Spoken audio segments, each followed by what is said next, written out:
తాకట్లో ఉన్న మీ బంగారాన్ని విడిపించి ఆ రోజు ఆన్లైన్ రేటుకి కొంటాం. Sharma gold company. నమస్కారం, సుమన్ టీవీకి స్వాగతం.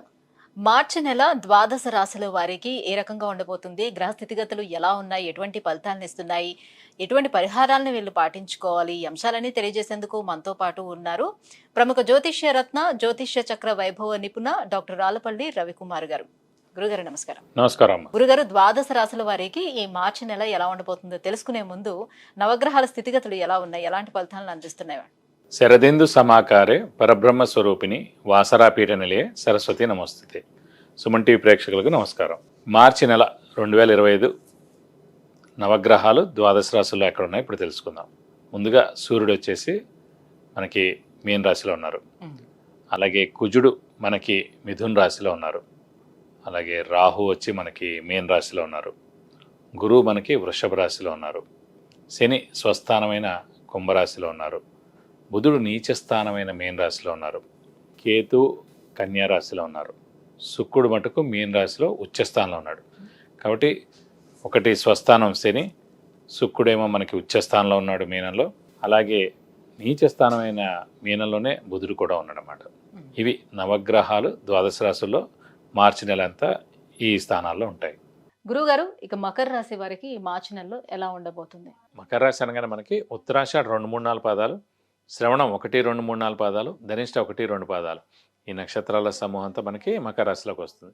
మకర రాశి వారికి మటుకు అత్యద్భుతంగా ఉందని చెప్పుకోవాలి. ఎందుకంటే ముఖ్యంగా పంచమ దశమాధిపతి యోగకారకుడు, అదృష్టకారకుడు, లక్ ఫేవర్ చేసే గ్రహమైన శుక్రుడు ఉచ్చలో ఉండడం, అలాగే పంచమ స్థానంలో గురువు 100% ఎక్సలెంట్గా బలంగా ఉండడం, అలాగే వెళ్ళిపోతూ ఏలినాటి శని మనకి మార్చి 31 వెళ్ళిపోతాం కాబట్టి ఏలినాటి శని కూడా ఈ నెలతో వెళ్ళిపోతుంది.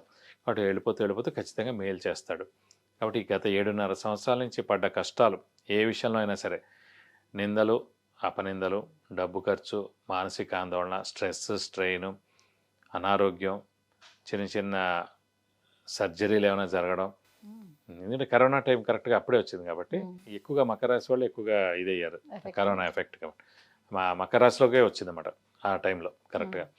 ఇది కాకుండా చుట్టాలు, ఇంట్లో వాళ్ళతో దెబ్బలాట్లు, భార్యాభర్తల మధ్యన అన్యోన్యత లోపించడం, అనారోగ్యం జరగడం, డబ్బు ఖర్చు అవ్వడం, అప్పులు పెరగడం, అప్పుల వాళ్ళ బెడద తప్పకపోవడం, కొత్త అప్పులు చేయడం, ఇవన్నీ కూడా గత 7.5 సంవత్సరాల నుంచి అనుభవించి ఉన్నారు మకర రాశి వారు. సో అందులో నేను కూడా ఒక బాధితుని అనుకోవచ్చు.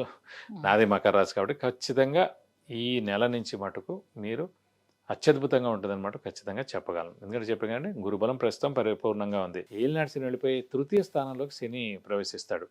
శని 2.5 సంవత్సరాలు గోల్డెన్ పీరియడ్ అన్నమాట. తృతీయ స్థానంలో 3, 6, 11 స్థానాలు యోగదాయకం శనికి. సో తృతీయ స్థానంలో మనకి శని 2.5 సంవత్సరాలు బాగుంటాడు మనకి 1 ఏప్రిల్ నుంచి. కాబట్టి ఖచ్చితంగా చాలా బాగుంటుంది. ఇంకోటి అంటే మే నెలాఖరు దాకా కూడా ఈ మకర రాశికి యోగకారకుడు, అదృష్టకారకుడు అయిన గ్రహం అయిన శుక్రుడు ఉచ్చలో కూడా ఉంటాడు. కాబట్టి గురుబలం, శుక్రబలం ఈ ఏలినాటి వెళ్ళిపోతే కూడా చాలా మంచి చేస్తాడని ఖచ్చితంగా మనం చెప్పుకోవాలి. ఇక సంతాన ప్రయత్నాలు ఎంతవరకు ఫలిస్తాయి? సంతాన స్థానం అంటేనే పంచమ స్థానం అండి. సంతాన కారకుడు మనకి గురువు. అలాంటి సంతాన స్థానం పంచమ స్థానంలో సంతాన కారకుడైన గురువు ఉన్నాడు కాబట్టి ఖచ్చితంగా సంతానం లేని వారికి సంతానం ఖచ్చితంగా కలిగేందుకు అవకాశాలు ఎక్కువగా ఉన్నాయి. వివాహాది శుభ కార్యక్రమాలు చేపట్టే అవకాశం? వివాహానికి కూడా కారకుడు గురువే అయ్యాడండి. ఎందుకంటే గురుబలం పరిపూర్ణంగా ఉండాలి. దైవబలం కానీ దైవానుగ్రహం కానీ ఖచ్చితంగా అవి ఉండాలి. సో అలాంటి దైవబలం, దైవానుగ్రహం కారకుడైన గురువు మనకి పంచమంలో ఉన్నాడు కాబట్టి ఖచ్చితంగా వివాహం చేసే తీరుతాడు. ఇంకోటి కూడా చెప్తానండి, మకర రాశికి మెయిన్గా మే 15వ తారీఖు దాకే మనకి పంచమ స్థానంలో గురువు ఉంటాడు. తర్వాత మళ్ళీ 6వ స్థానంలోకి వెళ్ళిపోతాడు. అంటే అప్పుడు కొంచెం బలం తక్కువగా ఉంటుంది. అంటే తర్వాత ఇప్పుడు ఎలాగో మనకి శని బలం పెరిగినా కూడా ఈ వివాహానికి కానివ్వండి, సంతానం కానివ్వండి, అలాగే ఇంట్లో శుభకార్యాలు కానివ్వండి, ఒక ఇల్లు కొన్నా, స్థలం కొన్నా, మనం కారు కొన్నా, బంగారం కొన్నా, వెహికల్ కొన్నా, ఏదైనా ఫిక్స్డ్ డిపాజిట్ చేసినా, ఎలాంటివి ఏవైనా శుభాలు చేయాలంటే కూడా ఖచ్చితంగా గురువు ఇంపార్టెంట్, గురుబలం ఇంపార్టెంట్ అన్నమాట. కాబట్టి ఆల్రెడీ వాళ్ళ జాతరీత్యా గురువు చాలా బాగుండి అంతర్దశలు గురుదశలు నడుస్తున్నా, లేదంటే మహర్దశలు గురు మహర్దశలు నడుస్తున్నా కూడా వాళ్ళకి ఇవన్నీ ఆటంకంగా ఉండదు. గోచారీత్యా గురుబలం తక్కువగా ఉన్నా కానీ అవి ఏమి నడవనప్పుడు కొంచెం మన జాతకంలోనే గురువు వీక్గా ఉన్నాడు అనుకోండి, అప్పుడు గోచారీత్యా గురుబలం పరిపూర్ణంగా ఉండాలన్నమాట.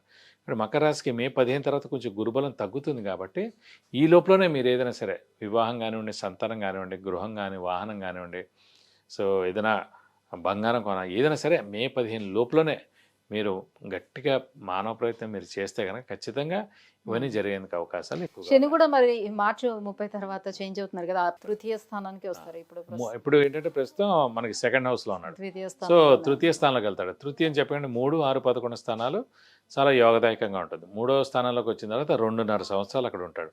గురుబలం తగ్గినా శని బలం శని బలం ఉంటుంది అన్నమాట. సో 2.5 ఏళ్ళు అంటే చాలా ఎక్కువ. ఎందుకంటే ఫస్ట్ ఆఫ్ ఆల్ ఏం భావన బాలపైన రాశ్యాధిపతి మకర రాశి అధిపతి శని తృతీయ స్థానంలో చాలా బాగుంటాడు కాబట్టి 2.5 సంవత్సరాలు గోల్డెన్ పీరియడ్. ఇంకా ఎలాంటి పరిహారాలను పాటించుకోవాలంటారు వీళ్ళు? ప్రస్తుతం కనుక ఈ ఏలాంటి సైడ్ ఎఫెక్ట్ ఈ ఒక్క నెలే ఉంది కాబట్టి వీలైతే కనుక ఈ 4 వారాలు శనివారాలు ఉపవాసం ఉంటే సరిపోతుంది. అంటే వీలైతే ఒక శనివారం రోజున రక్తదానం చేస్తే కనుక దోషం మొత్తం తొలగిపోతుంది. అలాగే వీలైతే కనుక వెంకటేశ్వర స్వామి ఆంజనేయ స్వామిని ఎక్కువగా ఆరాధించండి ఈ నెలలు. తర్వాత ప్రస్తుతానికి ఇంకా ఆరాధించాల్సిన అవసరం అయితే ఉండదు. వెంటనే వెంకటేశ్వర స్వామి కానీ ఆంజనేయ స్వామి కానీ, ఎందుకంటే వీళ్ళని పట్టుకోవాలంటే మళ్ళీ అర్ధాష్టమ శనో ఏళ్ళనాటి శనో అష్టమ శనో వచ్చినప్పుడే పట్టుకోవాలి. కాబట్టి ఈ నెలలే కాబట్టి వీలైతే వెంకటేశ్వర స్వామిని ఆంజనేయ స్వామిని ఎక్కువగా ఆరాధిస్తే మీకు అన్ని విధాలా మంచి చేకూరుతుంది. విద్య, ఉద్యోగం, వివాహం, వాహనం, ఆరోగ్యం, ఐశ్వర్యం వీటన్నిటి గురించి తెలుసుకోవాలంటే కింద స్క్రోల్ అవుతున్నటువంటి నెంబర్లకి కాల్ చేసి గురుగారి అపాయింట్మెంట్ పొందవచ్చు. గురుగారు, మకర రాశి వారికి ఈ మార్చి నెలలో ఎలా ఉండబోతుంది అన్న విషయాన్ని తెలియజేసినందుకు ధన్యవాదాలు. నమస్కారం.